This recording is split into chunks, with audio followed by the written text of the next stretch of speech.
الكائنات الحية الموجودة في حياتنا طبعا مش كلها نوع واحد، ليها أنواع مختلفة. طيب بتفرق إيه كائن عن كائن؟ الكائنات بتفرق. أول حاجة هنتكلم فيها في الاستراكشر بتاعها أو في التركيب بتاعها. بيفرق فيه إيه؟ إن الخلايا بتكون شكلها مختلف. طب الخلايا ليه شكلها مختلف؟ علشان إحنا عندنا في قسمين كبار بتنقسم إليهم الكائنات الحية. عندنا في حاجة اسمها البروكاريوتس وحاجة اسمها الإيوكاريوتس. طب ايه هي البروكاريوتس وايه هي اليوكاريوتس؟ عشان نعرف نفرق ما بينهم لازم نعرف خصائص المجموعة دي وخصائص المجموعة دي.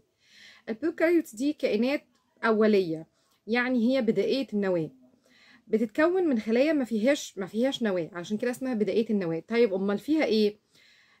الخلية دي بتبقى ما فيهاش أغشية خالص، يعني ما فيهاش ممبرينز، وبتكون المكونات اللي داخل الخلية أو اللي بنسميها العضيات بتكون موجودة جوه الخلية من غير أي باوندريز أو أي أغشية بتحيط بيها.